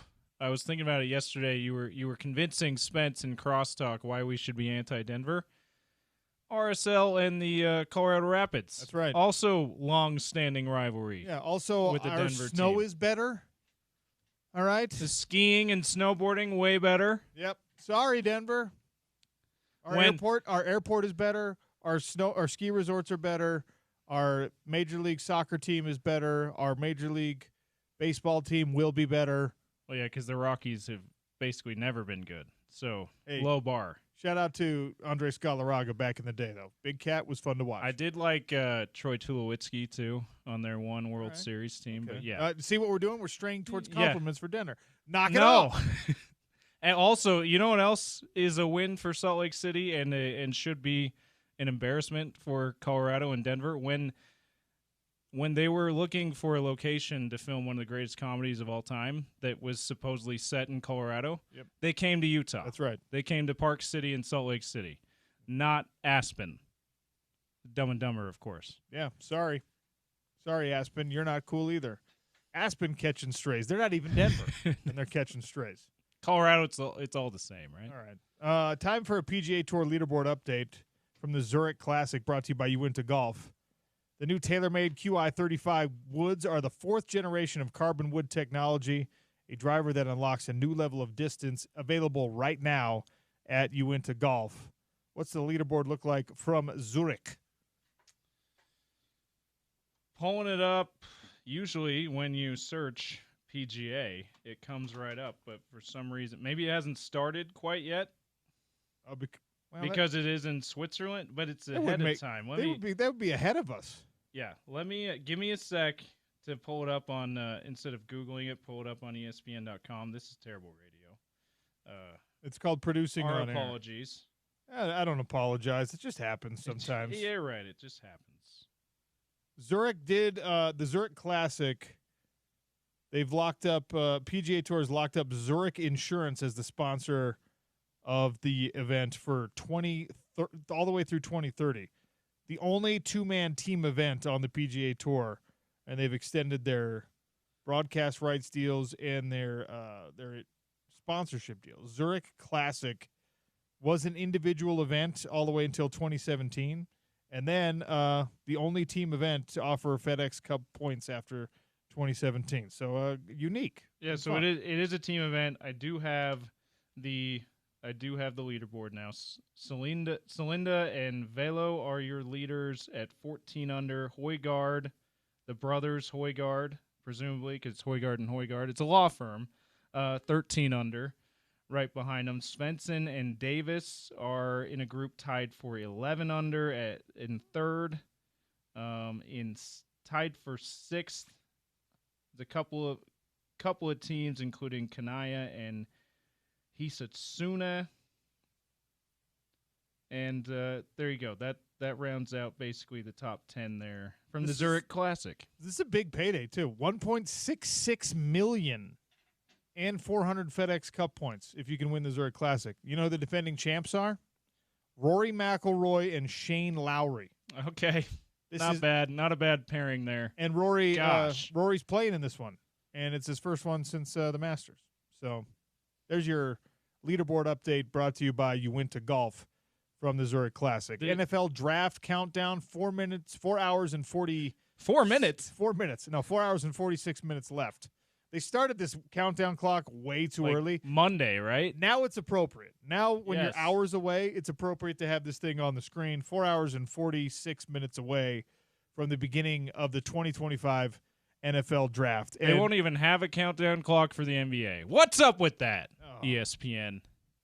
In a year when Cooper Flagg's going to get drafted by the Utah Jazz, you really not going to have a countdown You're not going to have a countdown clock for and do it by hours? So it's just like 1,072 hours. From today. Okay. A little more fun factoids and some trivia about the NFL Draft. We quizzed James earlier. James, this is, again. I thought you were going to quiz Gordy for a second, too. I wanted to quiz Gordy, but we had so much to get to. So much going on with the playoffs. With the NBA playoffs. I wanted also to quiz Kyle Van Noy and see if he knew how many players historically, all time, from BYU have been drafted in the NFL Draft. Oh. Do you have a guess? Okay, I need to know, we're looking at the hundreds, right? Or Yeah. is it lower? Yeah. Okay. Yeah. Because it's that long. Okay, I'll say this. Notre Dame holds the record, 532 Okay. draft picks. Sometimes I feel dumb because I don't even know what the baseline would be, so that helps. Yeah, okay. Let's see. I'll make it easier for you. It's between 1 and 200 players. Okay. 145. Very close. 153 BYU players. Including our last guest, Kyle Van Noy, who was awesome, by the way. That was a great conversation. You said. He even wanted to talk Utah football. He's the one who took that left turn. Yeah, you didn't ask him about it. You didn't ask him, hey, what does Utah do to get better? He just offered it, which is amazing. We were talking off air in the break.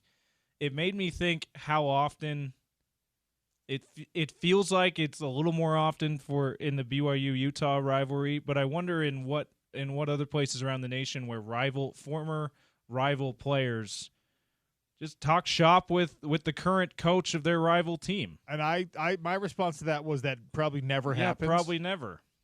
But Kyle Van Noy is a football junkie. He loves the game, and his thoughts on Utah football and wanting to see Utah football get back to a more balanced offense. It's first of all, it's hilarious because it comes from an elevated viewpoint, meaning like we are now better than you because we've won the last two, Yeah. and BYU's coming off an 11-win season. I want you to have a balanced offense like we have. Here's what you guys need to do to get back to our level, which is very patronizing on one level, but not from Kyle Van Noy. He's doing it because he wants to talk football. The other end of that conversation is, of course, I really mean this. The right quarterback makes so many things right. Do you know why Utah football gets to talk about and Utah football fans have to wring their hands and complain about lack of balance in the offense over these last 2 years? Do you know why that's the case? Because of injury to your starting quarterback, and then to your backup quarterback, and then to your backup's backup, and then to your backup's backup until the Ferrari, we love him, undefeated as a starter, right? Like it's true, 2-0. That's the painful thing about this. But it's also maybe the reassuring thing about this is we all do it, but these problems present themselves when you don't have the right quarterback situation. And in hindsight, you can look back and see, well, yeah, obviously you don't have the right quarterback situation. You should have been prepared for Cam Rising not to come back 2 years ago. You're right. They should have. But were you bothered that Isaac Wilson was going to be your backup quarterback in spring of 2024? No, you were not. No, we trusted what all the coaches were saying. People were going he was bananas awesome. when he committed. Just like, this is suck it, BYU. We got Isaac Wilson. And it doesn't always pan out the way that you want it to. Now we grew so accustomed to things panning out favorably for the University of Utah, or very close to favorably, right? When you were competing for conference championships, you were kind of okay with just competing for them because it was a new thing. It was a Power 5 conference. And you getting there and almost winning, you were just like, oh, that's heartbreaking, but look how close we are. And then you won them back-to-back, and you got a little bit spoiled, and you were just like, yeah, this is what it's going to be every year. We're always going to have Cam Rising. And then when you didn't have Cam Rising, suddenly people are just like, well, where's our elite wide receivers? Well, the right quarterback makes a good wide receiver an elite wide receiver, right? Or makes a really good tight end an elite tight end. The right quarterback keeps the defense honest. So the box count doesn't look like it did last year or the year before. And what Kyle Van Noy was saying, that he's the biggest cheerleader for Lamar Jackson now that he's on the Ravens. He's like, keep giving me rest, man. He's yelling that from the bench, which is amazing. Like, Kyle Van Noy knows better than I do that when you have a quarterback like Lamar Jackson, all of a sudden that perfect defensive play that, the Patriots throw at you or the Buffalo Bills throw at you or whatever, that perfect defensive play suddenly becomes less perfect because Lamar Jackson does things that other quarterbacks can't do. Now, I would have loved to have picked his brain about the playoff Lamar situation, because Kyle Van Noy is really good in playoff football. He rises to the occasion. He doesn't crack under the pressure. He had great playoff runs with the Patriots, finished in Super Bowls. He was great in the playoffs for the Baltimore Ravens. Can't say the same thing about the Miami stint that he had because, it was the bad Miami Dolphins team. But in any case, that would be a fun conversation to have. Maybe we can get him on again soon to do it. But Lamar Jackson gets things right. The hope is that Devin Dampier, who has some similar traits to Lamar Jackson, that Devin Dampier can do that for Utah football. That Devin Dampier, like Cam Rising was able to do, can make things right and make your wide receivers, even if Zach Williams doesn't come back out of the transfer portal and he's gone, that suddenly Dadron Zipperer looks like a much better wide receiver than he did in these last two seasons because the quarterback throwing the ball to him is delivering it on time with accuracy against a defense that also respects the run game, against a defense that has to respect the pump fake, like Devin Dampier might pull it down. You know how often that's going to happen, by the way, Utah football fans? Let me paint a picture. Let me look into the crystal ball. Let me show you how many times or tell you how many times this is going to happen. I promise it'll be 3 times a game or more, where Devin Dampier will be either rolling out or will be in a pocket situation where the C part's in front of him, right? And there's a giant seam somewhere in the defense, and he is going to be dropped back, and he's going to be patting the ball and looking downfield like you expect a quarterback to do, and there's going to be a safety, a linebacker, whomever, with their eyes on him, and he's going to pull the ball down like it's time to take off running, or he's going to take an aggressive couple of steps forward like he's about to take off running. And that defender is now faced with a terrible choice. Do I break off coverage? Do I leave the zone I'm supposed to be in to try and close this distance and tackle this quarterback who is about to take off running? Or do I just stay with my man and let him have a free first down where we don't even hit him? Because he's going to find the sticks, he's going to run to the sideline, and he's going to tiptoe out of bounds 2 yards beyond the sticks. That's going to happen multiple times in a game if Devin Dampier stays healthy. That did happen multiple times in a game when Cam Rising was healthy. Quarterbacks make things right, even if you don't have an elite wide receiver or an elite tight end. Now, you still want those players because the teams that have it all win national championships. The teams that have it all win conference championships. The reason that Arizona State ended up winning the Big 12 conference championship when they were picked to finish dead last is because they had a running back that terrorized defenses. They had a quarterback that could take advantage of the favorable box counts. That meant teams had to try to stack the box to stop Scadaboo, and that gave him a better picture in the passing game. He also was excellent with his legs, so people had to stay honest against him. And they had at least one wide receiver, and this is maybe the missing ingredient for Utah. They had at least one wide receiver in the Jordan Tyson kid that would just plain beat you. Even if you had good defensive backs, he could just plain beat you. Now, I will say this, and revisionist history sucks, and it's annoying, and I don't like when other people do it, so this is hypocritical of me. But one stupid penalty is eliminated in that game, and Utah wins against Arizona State. Or in the worst offensive year on two, record. Or two of those red zone drives that they got nothing from, not even a field goal, you win that game. That's right. Even without this stupid penalty. Even if you still have the stupid penalty. Or you just don't let the quarterback on back-to-back drives where it's like 3rd and 19, you don't let him scramble his way to it. Like, there's so many revisionist things we could do here, but the gap between the worst Utah football team we've seen in a decade and the team that ended up winning the conference championship was like 3 mental errors by Utah away from a win.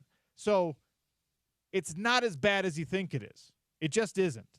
Even if Zacharias Williams stays gone.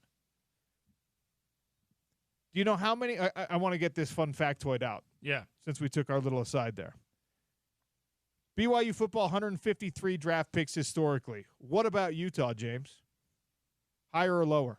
Let's say probably at least slightly higher, 180. 177. You're really right. You're right there. But Price is Right rules. You're out. You overbid. Sorry. Oh. So I could get the bonus point by saying 1. Oh no. You know the $1 thing? How many Utah draft picks? I love what you went 180, you go over, so I can say they've had one player drafted. And so you won. And I win. Sorry. Yeah. What about Utah State? Where do you think Utah State fits? Utah State 115. Oh my gosh. You are so good at this. 116. You get both prizes in the Showcase Showdown. Oh, I do have ESPN or something. OC. Okay. I see what you did there. A callback. You went all the way Dumb and Dumber with it. Nah, Mean Girls. That's Mean Girls? Yes. Amanda Siegfried. Well, now I feel like an idiot. Now I ruined the moment on my own show by being that far off. I don't even think I've watched Mean Girls all the way through. It's a good one, man. You'll watch it. The musical is pretty good. The movie that came out, musical that was based off the Broadway musical, also pretty good. Okay, 116 for Utah State, 153 for BYU, 177. That's the numbers on draft picks historically for the in-state schools. So you're saying combined, it's only a little bit more? Is that a little bit more than Notre Dame's draft picks? Yeah. Or maybe just Barely. a little bit less? Wow. That's a lot of draft picks by Notre Dame. I also asked the question, and I wanted to know your thoughts on this, James. Number of locals drafted in the 2025 NFL draft at 6.5. Are you taking the over or the under? And again, these are all going to be late round picks. Yeah, I said under just because it seems like almost all of them are going to be 4th, 5th, 6th, 7th rounders, and you don't get that many from one school in those rounds. So at least it doesn't seem like you do. So I'm going to say maybe there's 3 or 4, but I don't think you get up to 6 or 7. So I think that you see Tafuna drafted late. I think you see Karene Reed potentially drafted. I don't know about Keithy, but I could see him coming off the board in like the 7th round. I doubt it, but that could be. But this is combined with all 3 combined. schools, right? Combined. So then Tyler Batty's going to get drafted. Would be a third, I guess. I'm going to say a third, right? Tyler Batty will be drafted as a third. I think Caleb Etienne is going to get drafted. I think he's late round. Oh, at Royals. Jalen Royals is going to get drafted. I thought about setting this thing at 5.5, but then the Keithy question made me increase it to 6.5 because it's basically a question of, do I think Brant Keithy is going to be drafted or not? In any case, 6.5. 78% of people are saying the under. Maybe I should have set it at 5.5. So that's 5 we feel really good about. There's right? the Petrus kid might get a little but he's probably an undrafted free agent. I wonder if we've heard no buzz about Dorian him. Singer? Yeah, Dorian Singer is another one. The guy I was about to say that we've heard no buzz about, but he had really good numbers in the Big 12 Pro Day. Van Fillinger. I wonder if the team might take a late round flyer on him. And what about Caleb Lohner? Yeah, that's another one. I still think he's more of you probably taking a flyer as more of an undrafted free agent kind of a undrafted free agent, but we've talked when we've had guys, the Sumer Sports guys on, or Ryan Fowler, Devin Jackson, at least a couple of those guys have said, I wouldn't be surprised if he gets drafted late. So 5.5, 6.5. I probably would take the under on 6.5. 5.5 maybe would have been a better number to put out there, but at Real OC Sports is how you weigh in. We got to take a quick one here. Eric Weddle joins us next. Talk about his draft experience. I haven't discussed anything with him since Utah wrapped up spring football, and the number one wide receiver potentially on your team is in the transfer portal. What does the Utah football legend think about it? Sean O'Connell Show, ESPN 700, 92.1 FM.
Sean O'Connell Show, ESPN 792.1 FM, and we are joined by the Utah football and NFL legend, one-time second-round draft pick, Eric Weddle.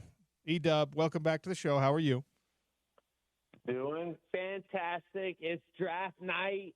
It's where everyone dreams of getting the next superstar. Okay, are we going to trade up? Are we going to trade back? Are we not going to have a first-round pick at all and accumulate picks? How does our roster need to be rebuilt? Can we be competitive? The dreams start.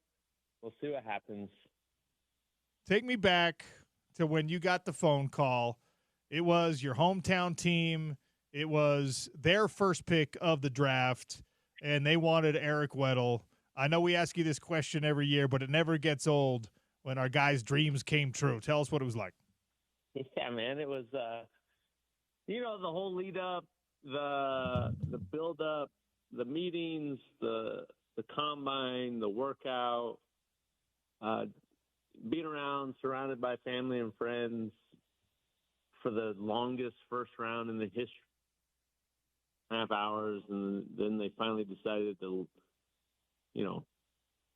limit the 10 minutes per pick and then 5 minutes after that. So it was a long wait. I had opportunity late in the first round from a few teams, and it didn't work out. Then the second round came, and I was sitting on my carpet looking at the screen, and Chicago Bears were on the clock. I get a phone call, and it's the Chargers saying they're going to trade up, and then the graphic changes. Chargers are on the clock. They traded a whole bunch of picks to grab me, and I think it worked out for them. I think it worked out, and obviously you went on to having a great career. We had Kyle Van Noy on the show earlier, and I asked him this: do you remember your combine numbers? Of course. You remember all of them? Yes. All right. What was your 40-yard dash time? 4.46. Ooh.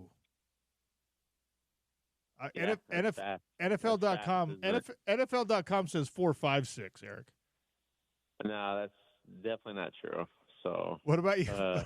What about your vertical? Official that it was down was 4.46, and I'll die on that. Okay, so, I trust you more than I trust whatever person data entry specialist put the number in. So no, 1,000%. So. I might as well not even keep going if that's the case. These may not be right. It says your vertical jump was 23.5 inches. I'm just kidding. Vertical says 33.5. Wow. Does that sound right? Yeah. Well, no, because I did it again at Utah, because that's the only thing I did at Utah, and I jumped 35.5. So, okay. All right. Okay. Three cones, 6, 7, 9. Is that right? 6, 7, 8. Okay. Yeah. 5, 10, 5. I believe it was 4 flat. 4, 1, 2. Okay. So I think that's wrong too, but maybe I've embellished a little bit over the years, or maybe not. I know for a fact I ran in the mid 4.4s, but the range was mid 4.5s, and that's how they come to that median between the numbers. But I know my lowest was 4.46. So, anyways, outside of that, I'm not going to.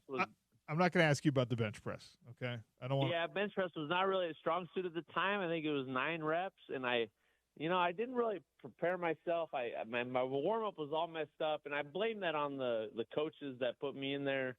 Hey. I did my warm up, and you do 2:45 for 2, and then I'm supposed to have a 3-minute rest time, and I did 2:45, feeling good, and literally 5 seconds after I stood up, they said I'm up. Oh. And I'm like, oh my gosh, I'm gonna be lucky to get 10, and I couldn't even get 10. Well, it says you got 11, so I think there's the numbers 11, are nice. The numbers are all over the place here. I don't know who to trust. I'm gonna lean on trusting my guy, but he undersold himself on a couple.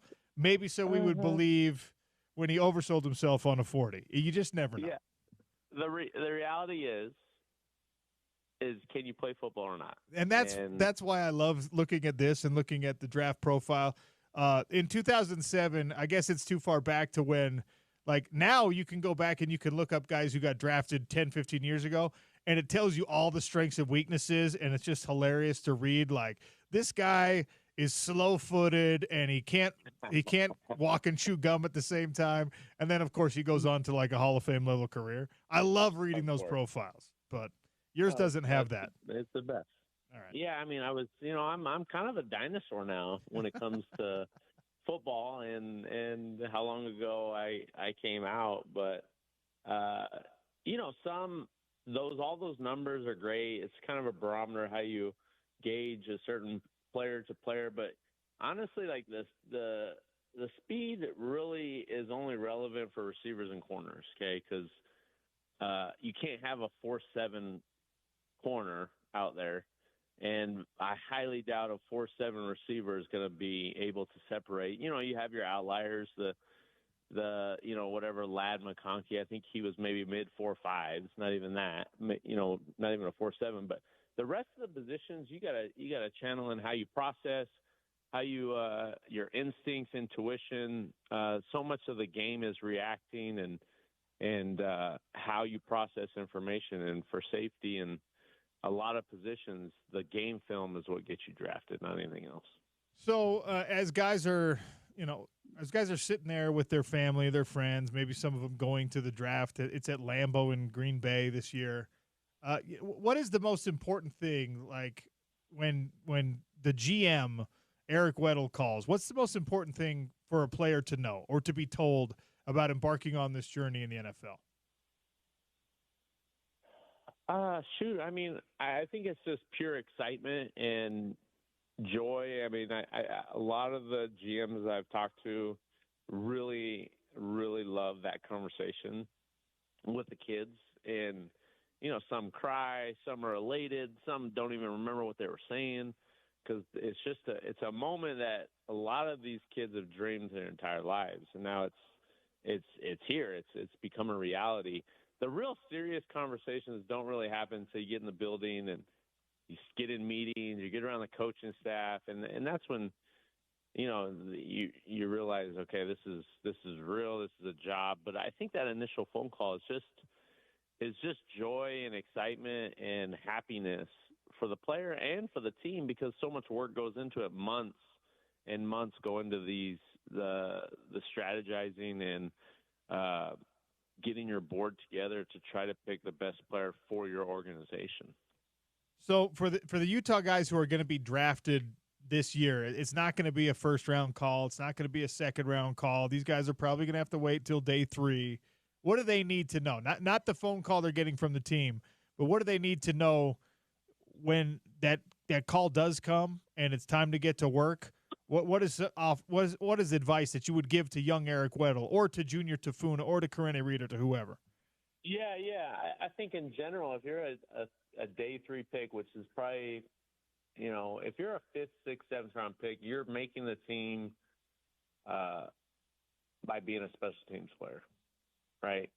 Very rarely, depending on the position. Okay, I don't want to knock out all positions, but it's hard to try to crack a starting spot as a late round pick just because of the limited reps that you're going to get in OTAs and in camp. You're not just going to get those opportunities that maybe a first or second and third round pick would get, or a guy that's already been on the roster that's ahead of you on the depth chart. So you have to understand that what I would explain and try to hammer home to these young guys is get underneath a veteran that's willing to help you, learn from them, be on their hip on everything they do, learn their routines, learn how they study, learn how their practice habits, their pre-practice routine, learn from them, and then you start to build your own pre-routine, your own study habits, what helps you be the best football player, and then understand that be best friends with the special teams coach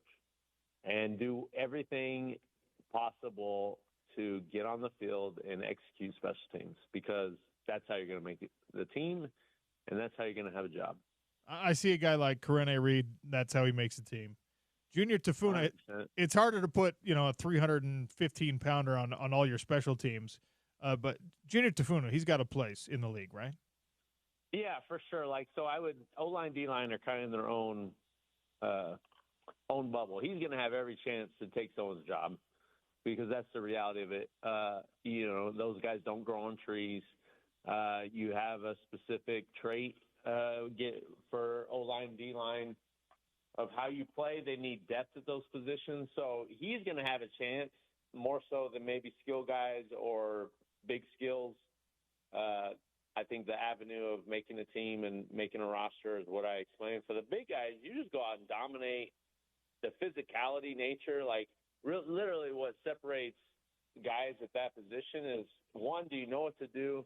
And two, can you physically separate yourself from your teammates of playing the type of football that is expected at that level and day in and day out? Are you consistent? Do you step wrong every other day? Like, those little things that you can get by in college, you'll get fired for in the NFL because you'll find the next guy that can do that, So you have to understand what you're getting yourself into and what is the expectation, and understand, like, you're trying to get better every day and you can't make the same mistakes over and over again. They'll just find another guy to do that. Does Brant Keithy have a future in the NFL? I 100% think he does. Obviously, his injury history is a big knock on him. But when he's healthy and plays the game, he is the typical H-back in the NFL that can do so many different things and become a matchup nightmare for opponent defenses. So it's just getting in the right situation, getting the right opportunity and making the most of it. But 1,000%, the way the game is played, he is tailored for the offensive football in the NFL. Does Caleb Lohner, who had 4 catches for 4 touchdowns for the University of Utah, and obviously he was a college basketball player at BYU, at Baylor, and then just had the one season with Utah, but he's a freak. He's a freak athlete. Is there enough patience in the NFL to teach a guy like that the game? 1,000%. Teams are always looking for the outlier. They're always looking for the next unique freak at any position, and they're willing to take a flyer or hold a practice squad spot for a year or two to develop this guy to see if he can come in, because he's shown that he can do things that very rare guys can do on the football field. So I 100% would believe that he gets a shot because he's shown the ability to do things at a high level, and he possesses physical tools that not many guys can have. Now, can he do all the other things that can get you into a pro? That is the question that will be asked and answered by organizations that value that and will value development and give them a chance to do so. Last one. I know you're not in a personnel department right now and evaluating these guys every single day, but Dorian Singer was somebody that when the Utes got him out of the transfer portal, I was like, he's a game changer for Utah. Unfortunately, the quarterback play wasn't there to match up with what I think he was capable of. And then he didn't get invited to the Combine. He did get invited to the Big 12 Pro Day, and the result was like disastrous. It's like he didn't – I don't know what happened. I think he's an excellent player. He tested terribly at the Big 12 Scouting Combine or the Big 12 Pro Day. And, so I asked the same question that I've been asking for all these other guys. Is Dorian Singer going to be able to overcome that and make a roster? Yeah, what did he end up running? He ran like a 4.6 something. He benched like 6 reps. He did not perform well in the shuttles. It was just like it was. Yeah. I can pull up if I can find him again. I can pull up his numbers, but it was like numbers that you don't see from a wide receiver. Yeah, I think in general with him, he was never a guy that was going to run a low 4.4 or 4.3. He's not that type of receiver. I think for what will hurt him is not going out and putting his best foot forward. If that was the case, if that was the best he can do, then okay. Then you go back to the film and you see his release, you see his quickness, you see the change of tempo, you see the separation, you see how natural he is catching the ball and strong-handed across the middle, and how he is after the catch and his competitiveness. So you kind of go back to the film at that point and reevaluate, and then do you decide I would doubt he gets drafted. I think he'll get a chance to get on a roster as a free agent, and then it becomes up to him what he does with that opportunity. But I watched him. Obviously, I think he is a role. His type of player. It's just what team values that type of player, and then can he go and make the most of that opportunity? Is he going to come in healthy? Is he going to come in shape? Like, is he going to work hard? Like, all those things he probably already has a question mark because of how he performed at the combine, the Big 12 combine. So you already have kind of a dark mark on your resume. Now you got to clean that up. On top of that, go out and play better than everybody else to make a team. So I bet he'll have a shot because of what he did on film and the flashes that he had. The rest is up to him. Did you like rookies when you became a veteran player and a leader on your teams, captain, green dot, all that stuff? Did you enjoy being around the rookies and helping them come along, or were you bullying them like you do all your friends? Wow. Definitely not a bully, so I just want to put that out there. Yeah, a joke, obviously a joke, yeah. I love all my boys. Some I'm a little harder than others, just because I got to make sure everyone understands and knows who's the boss around here. But, yeah, I did enjoy it. I appreciated the young guys that wanted to be great and valued what I could give them. There weren't many over my career. There may be maybe less than a handful of guys that really took to what I could give them, and I poured into those guys.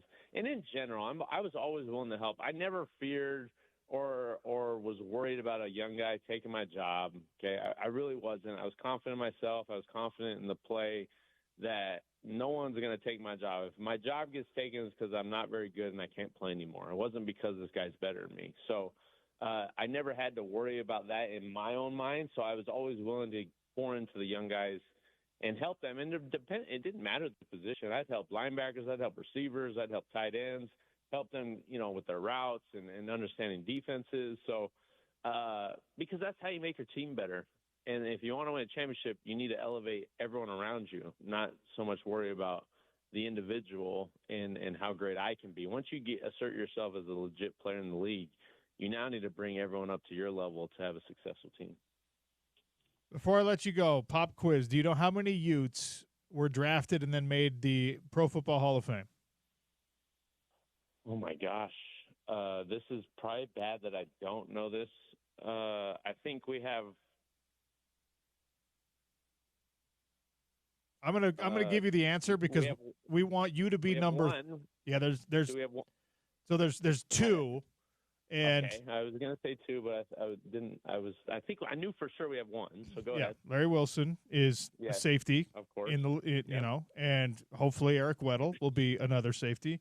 And then there's a guy named Max Speedy from back in the 50s, who you get a pass. Everyone gets a pass for not knowing about Max Speedy, but he was not inducted until 2020. So that's a fun little trivia fact for you. You can pass on to your. I love it. Let's get number 3. Let's get somewhere down the line, Steve Smith. Let's go. Let's get third in that range. Steve Smith also, but let's get our boy Eric Weddle in there. Come on, Super Bowl champion, baby. Super Bowl champ. That was the last box we needed to check. All right, I'm campaigning hard for it. I love it. I love you for that. All right, dude. You're the man. Appreciate your time as always. Enjoy the draft tonight. You got it, bro. Eric Weddle, Utah football and NFL legend, and I really do think he's got a shot at being an NFL Hall of Famer, and that would be either Utah's third or, if Steve Smith gets in before him, fourth. All right, we'll give away some golf next on the Sean O'Connell Show, ESPN 700, 92.1 FM.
We got some crosstalk coming, courtesy of our friends at Burt Brothers. Burt Brothers does it at home.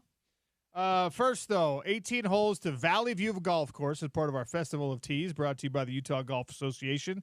877-353-0700. If you could tell me, we talked about this in this hour, all-time, how many Utes have been drafted in the NFL draft? How many?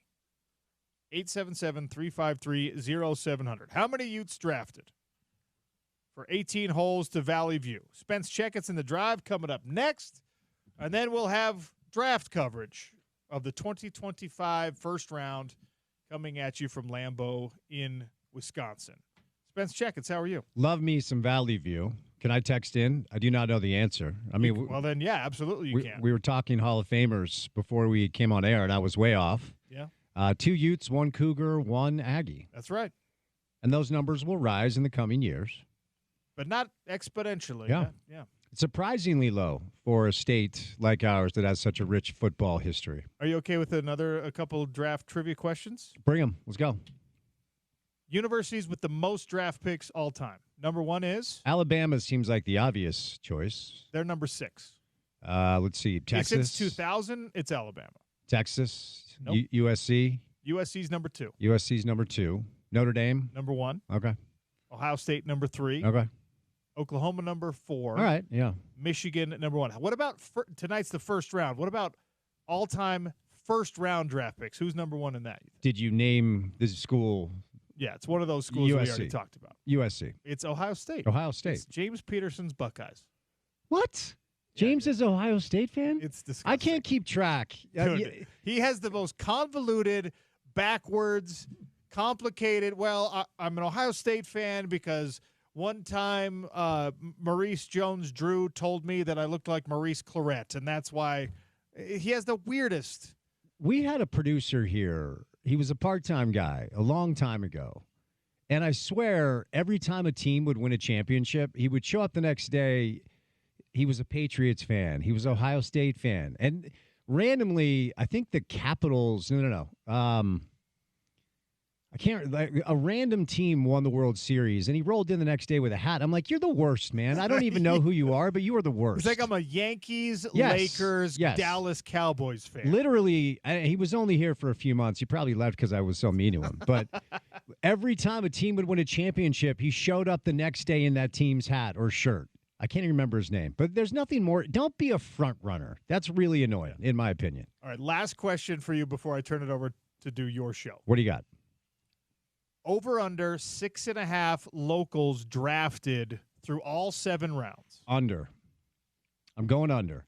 Because I was digging in today. The highest draft grade is the Jalen Royals kid, right? The Utah State wide receiver. Probably 3rd or 4th round kid. I think Junior gets drafted. I think Batty gets drafted. I think the ETN kid gets drafted. Do you think Jacob Robinson gets drafted? I don't, but maybe. Brant? I don't think Brant gets drafted. I think he's an undrafted free agent. Karene? I think Karene maybe gets drafted. So we're up to 5 that Caleb. we agree on. Loner.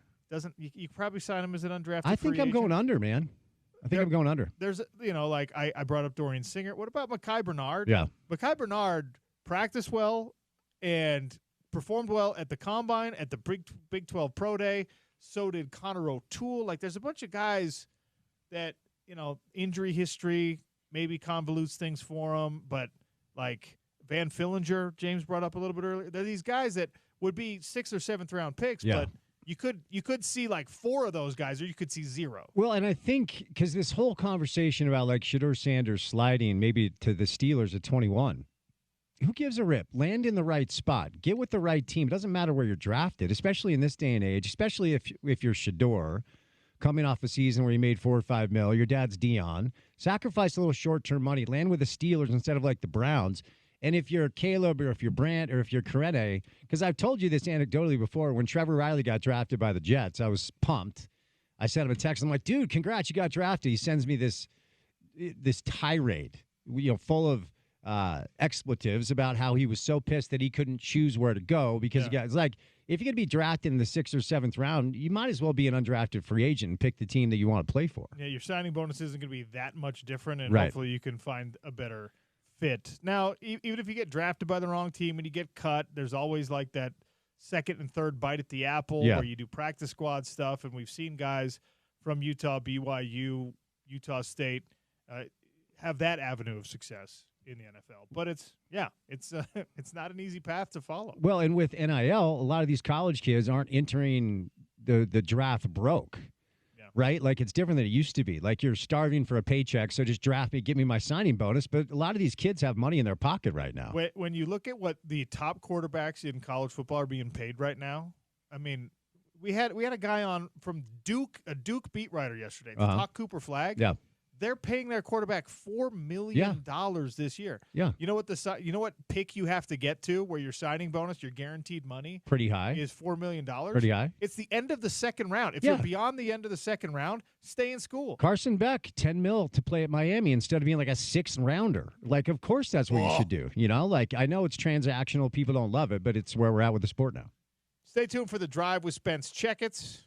By the way, 177 is the number of Utes drafted historically in the NFL draft, which you can hear right here on your home of the draft, your home of the playoffs in both the NHL and the NBA. It's ESPN 700, 92.1 FM.